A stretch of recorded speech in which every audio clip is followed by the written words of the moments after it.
May I come in? Ji, come in. Good afternoon, sir. Good Good afternoon. afternoon. Please sit down. रख दीजिए इसको. Thank you, sir.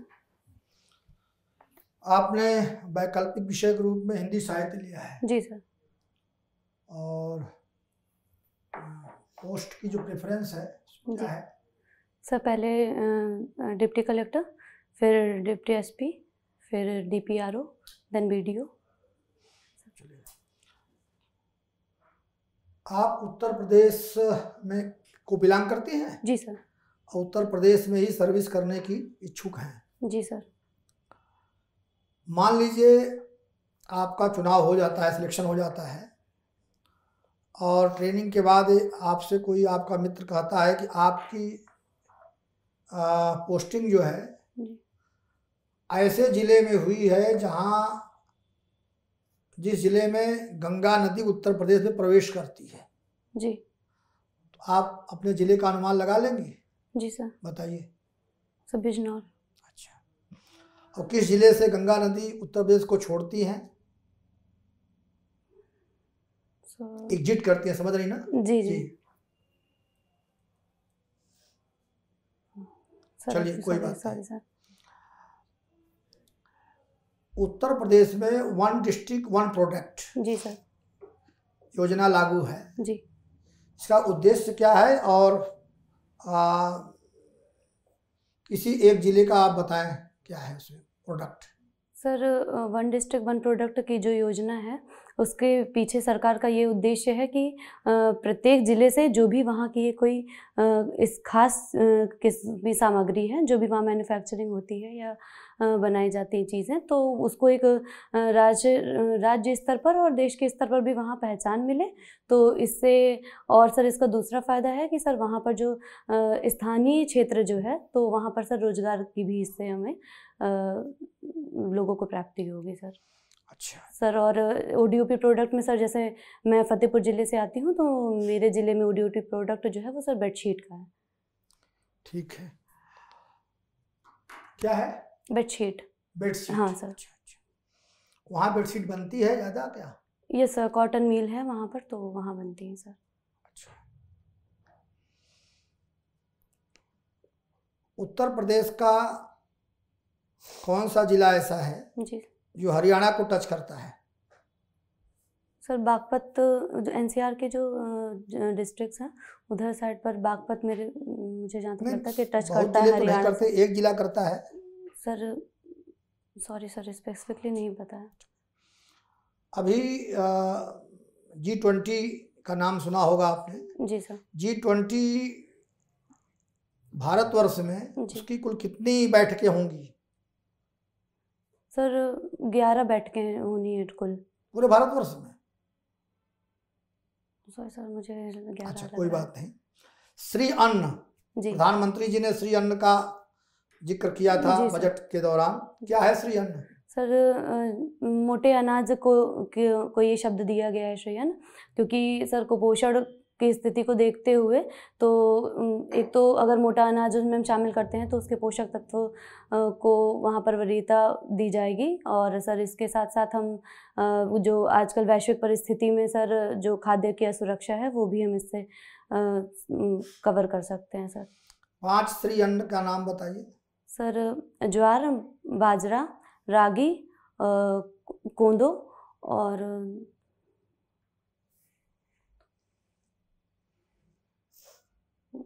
अच्छा. हिंदी साहित्य आपका वैकल्पिक विषय है जी.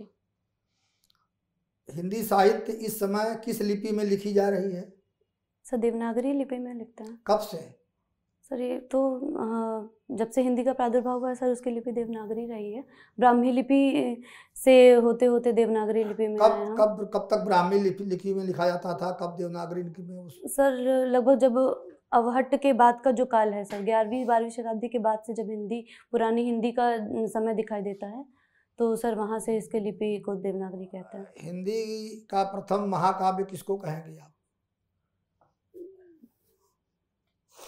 सर रामचरितमानस. उसके वैसे पृथ्वीराज रासो 16वीं शताब्दी का है. जी, पृथ्वीराज रासो. इलाहाबाद से संबंधित जी। हिंदी के किन्हीं 5 साहित्यकारों का नाम बताइए।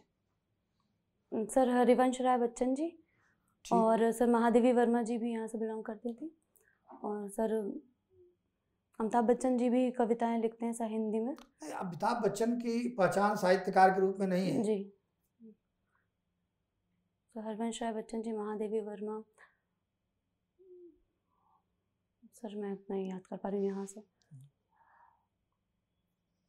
क्या आप समझती हैं कि ग्लोबल इकोनॉमी और इंडियन इकोनॉमी जी।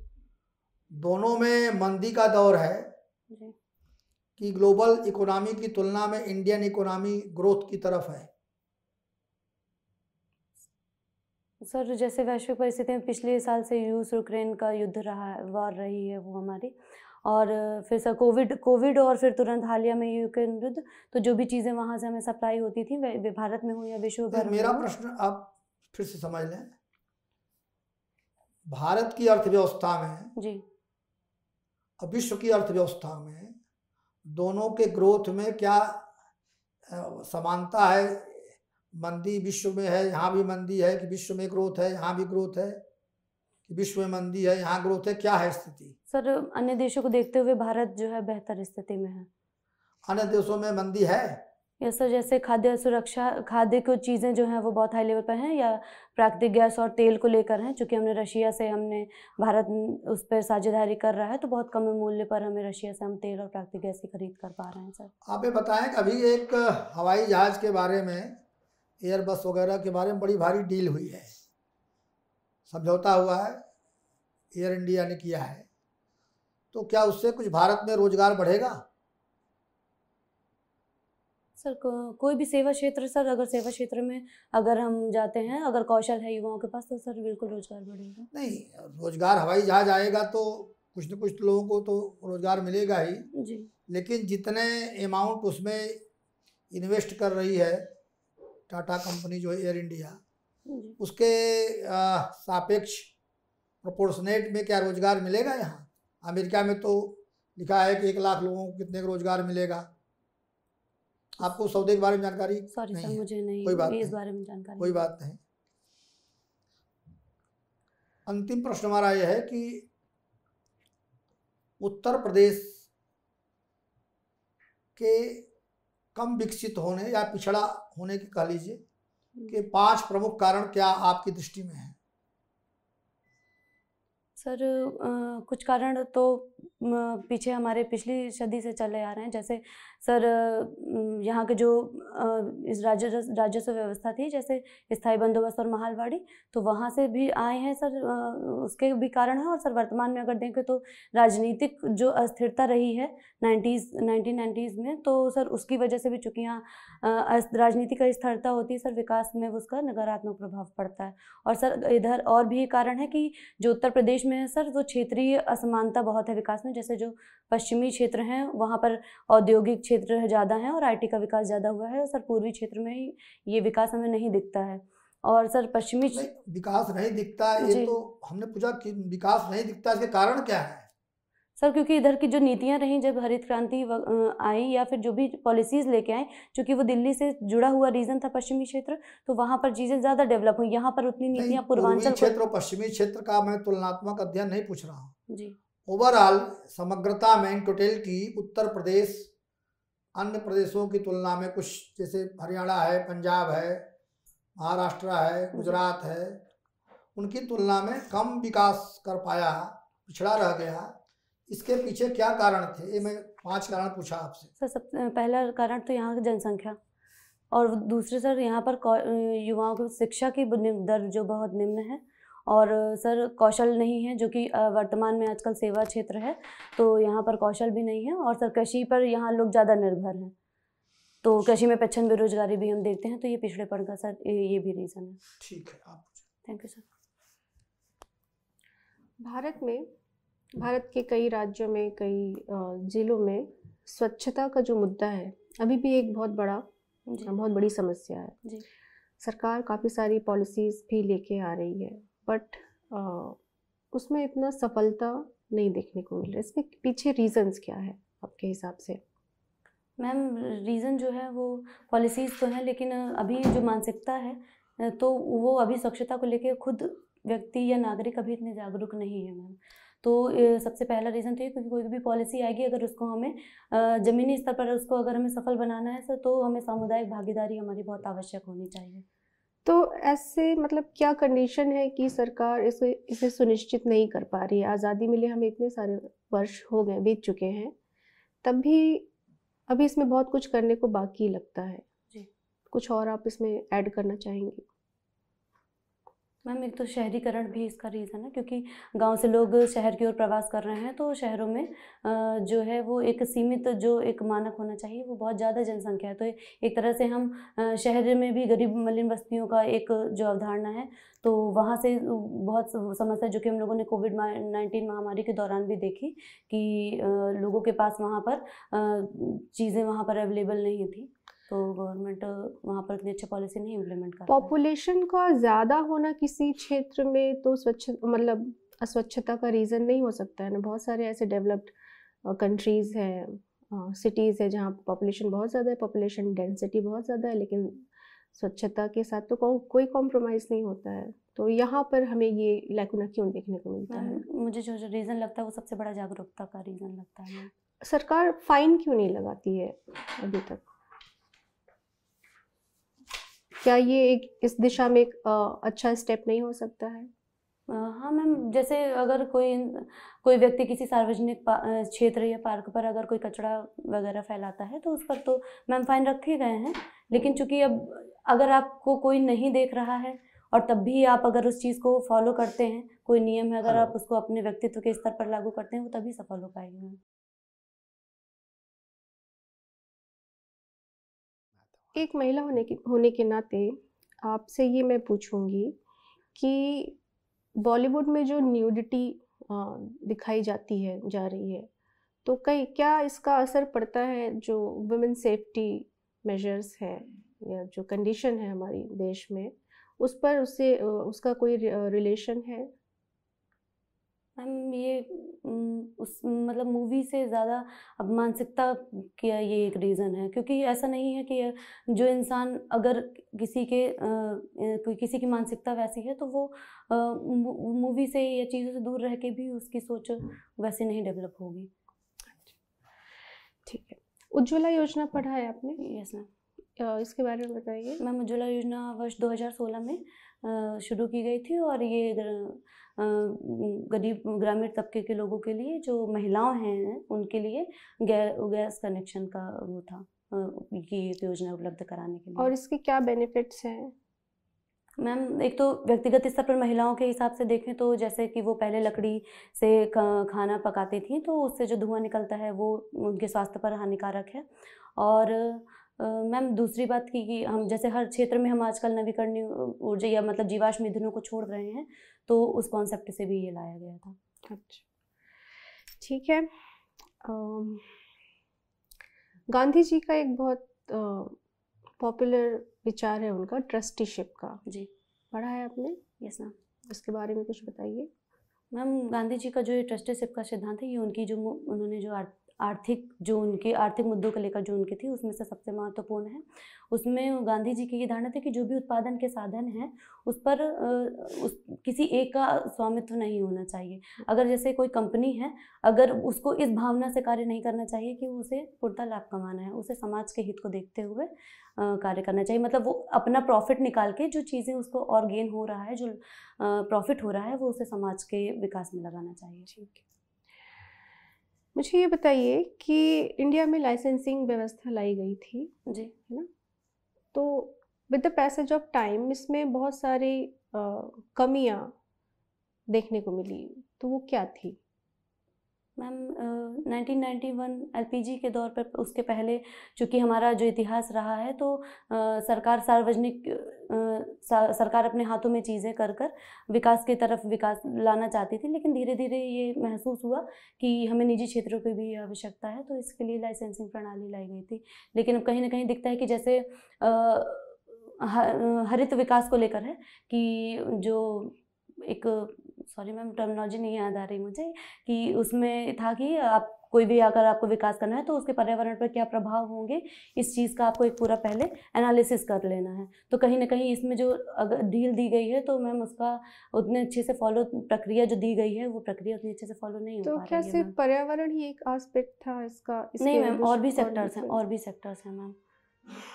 जैसे मैम लाइसेंसिंग का ऐसा नहीं, उसका निगेटिव प्रभाव भी तो है लेकिन सकारात्मक है। जैसे अगर हम रक्षा क्षेत्र में मैं हम नेगेटिव कंटेंट्स पूछ रही हूँ जी। कि लाइसेंसिंग के साथ, समय के साथ उसमें क्या कुरीतियाँ उभर के आने लगी, प्रॉब्लम क्या होने लगी? मैम लाइसेंसिंग में उसके बाद फिर धीरे धीरे कहीं ना कहीं जो आवंटन होता है उसमें जो निष्पक्ष आवंटन नहीं होते हैं, ये सब प्रॉब्लम्स आई हैं मैम।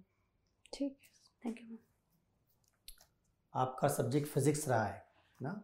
जी सर, ग्रेजुएशन में। जी।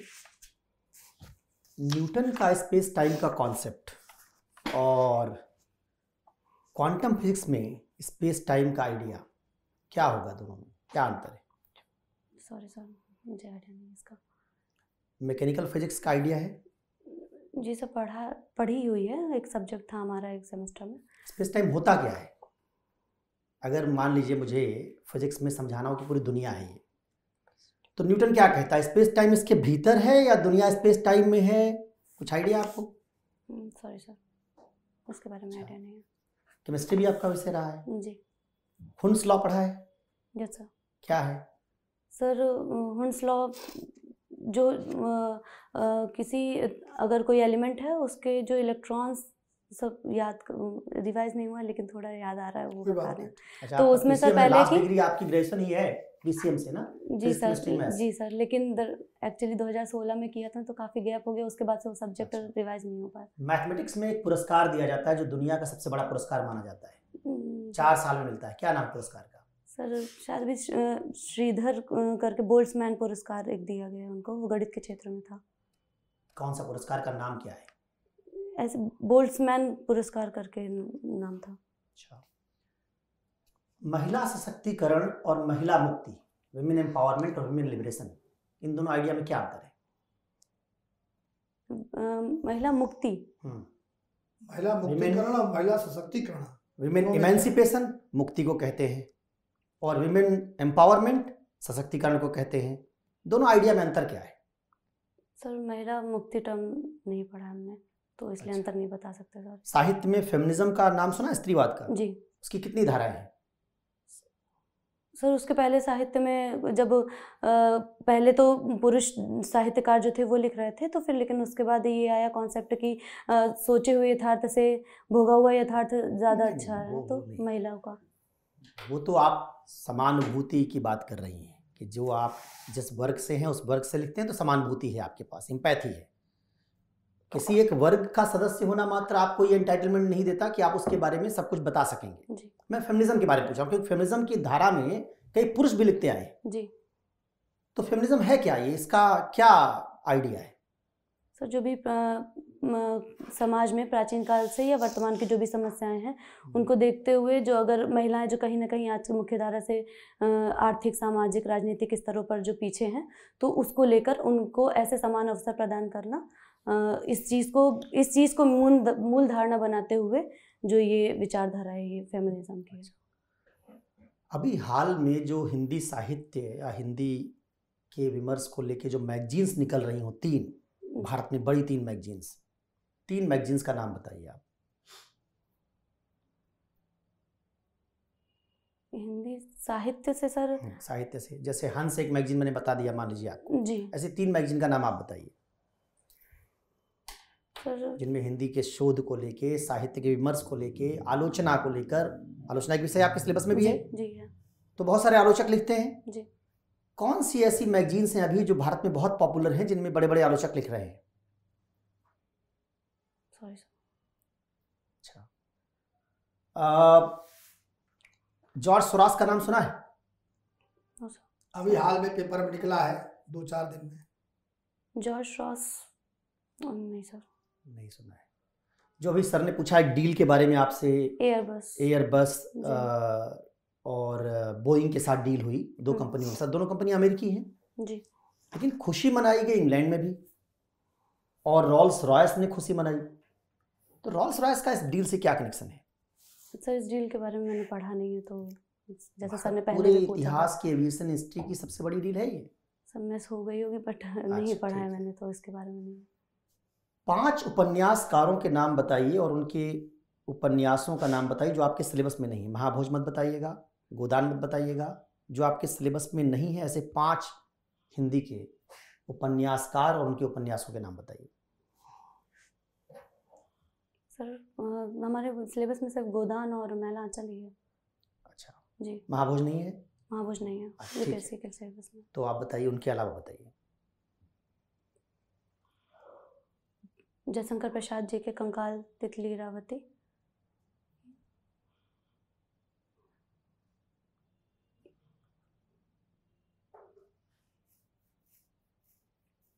सॉरी। मनोविश्लेषणवाद से हिंदी साहित्य के एक बहुत बड़े दिग्गज उपन्यासकार का नाम जुड़ा हुआ है। कहते हैं प्रेमचंद के बाद प्रेमचंद के उपन्यास लिखने की धारा को उनसे आगे ले गया उपन्यासकार। वो कौन है? वो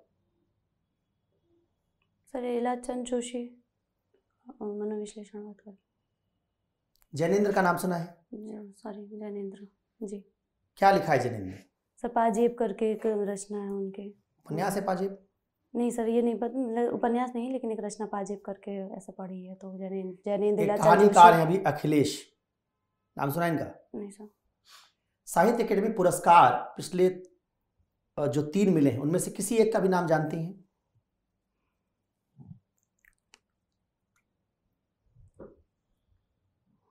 सॉरी सर रिकॉल नहीं कर पा रहे। ज्ञानपीठ? ज्ञानपीठ सर जी श्री लीलाधर जगूड़ी को ज्ञानपीठ पुरस्कार था, लास्ट ईयर था। लेकिन किस बात के लिए?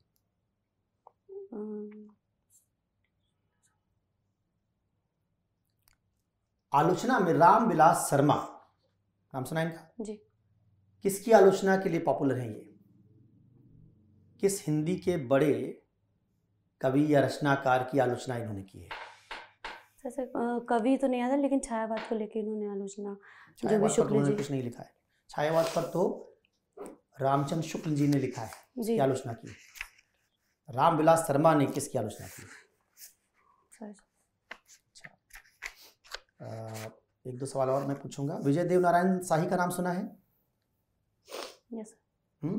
क्या क्या कंट्रीब्यूशन है इनका? सर इसलिए चूंकि इसलिए में ऐसा नहीं है, तो अच्छा, खास गीता ज्यादा में पता नहीं। गीता और कांत की नैतिकता में बड़ी तुलना की जाती है। जी। 2 ऐसे आइडिया बताइए गीता और कांत के जो आपस में मिलते जुलते हैं। सर जैसा कि कांट कहते हैं कि कर्म इसलिए करो क्योंकि कर्म करना ही नैतिक है, तो वैसा ही गीता में भी कहा गया है कि अगर फल की चिंता किए बिना आपको कर्म करना चाहिए। तो अच्छा, ये इस थ्योरी का अवधारणा- नाम क्या है? एथिक्स में इस थ्योरी को क्या कहते हैं जो कर्म करने के पर जोर देती, फल की इच्छा नहीं करने की बात? निष्कामवाद। अंग्रेजी में क्या? ये तो निष्कामवाद तो गीता का टर्म है। जी। एथिक्स तो इंडियन साइंस है नहीं, वेस्टर्न साइंस। इसके लिए क्या टर्म है? जैसे मैं आपको परिणाम वाली नैतिकता का टर्म बता देता हूँ, आप उसके बाद बताइए। टीलियोलॉजी, परिणाम वाली नैतिकता के लिए टीलियोलॉजी। वैसे इस नैतिकता को जो गीता और कांत की, इसके लिए क्या टर्म है? सॉरी सर याद नहीं आ रहा अभी। अच्छा, दूसरा आप पॉइंट बता रहे थे। पहला आपने जी। कर्तव्य का सिद्धांत बताया, दूसरा? सर गीता में जैसा कि सर उसमें बोला गया कि बिना किसी सामाजिक हित के युद्ध करना गलत है, बिना किसी तो हित की बात गीता करती ही नहीं। तो आपने तो कांट भी contradict कर बोलते दिया। हैं कि किसी भी हाल में युद्ध करना उचित नैतिक नहीं है। ये तो अंतर हो गया। गीता तो युद्ध के लिए अर्जुन को कह रही है। सर लेकिन वो समाज के हित के लिए बोल रहे हैं। गीता हितवादी नैतिकता तो नहीं। अभी आपने कहा कि कर्म करना है, फल की चिंता नहीं और जब हित की बात आप करेंगे तो फल हो गया। तो गीता की नैतिकता तो फिर ये नहीं रह गई। जी। कितने अध्याय हैं गीता में?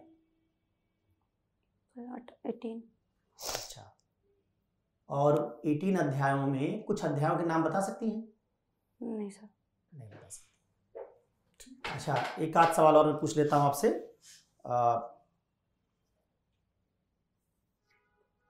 साहित्य में सुमित्रानंद पंत का नाम सुना है? जी। क्या रचनाएं हैं उनकी? घबरा रहे हो क्या? डरो मत, रिलैक्स रहो। बिल्कुल। तरन सर छायावादी कवि रहे हैं, उनके ठीक है, याद आ रही सर। कोई बात नहीं। ठीक है, thank you. Okay sir, thank you sir, thank you ma'am.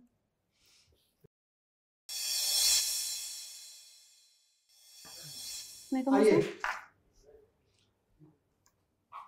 बैठे। Thank you sir.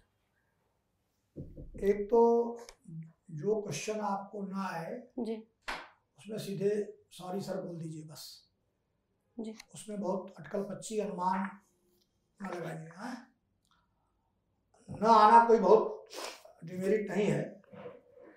25 क्वेश्चन पूछे गए तो जरूरी थोड़ा ही आपको 25 आए, 20 आए तो भी कोई दिक्कत नहीं है, 18 आए तो भी कोई दिक्कत नहीं है। ठीक है। और हिंदी साहित्य आपका वैकल्पिक विषय है जी, उसको थोड़ा पढ़िए। जी हाँ? सर, वैसे शुरुआत में वो क्वेश्चंस नहीं आ रहे थे तो उसका प्रेशर नहीं, याद हिंदी नहीं आ साहित्य रही का पढ़िए। चीज़ें। अभी आप और हिंदी साहित्य में कमजोर हैं जी और थोड़ा उत्तर प्रदेश के बारे में भी जानकारी रखिए। जी जो चीज़ जानकारी रखिए उसके बारे में आपका कंसेप्ट बिल्कुल क्रिस्टल क्लियर हो, आधा अधूरा नहीं। जो चीज़ पढ़िए उसको कंसेप्ट क्लियर हो जी कि कम पढ़िए लेकिन जितना पढ़िए उतना उसके बारे में बिल्कुल फुल कॉन्फिडेंस रहे। हाँ, जी। बाकी सब ठीक है। कब है आपका इंटरव्यू? सर 23 फरवरी। यही परसों? कल 23। ठीक है, 3-4 दिन का समय है। हिंदी साहित्य देख लीजिए, इलाहाबाद के साहित्यकार। इंटरव्यू का मतलब ये है तुम्हारे मॉक का कि तुमको एक बार थोड़ा सा ना जगा दिया जाए।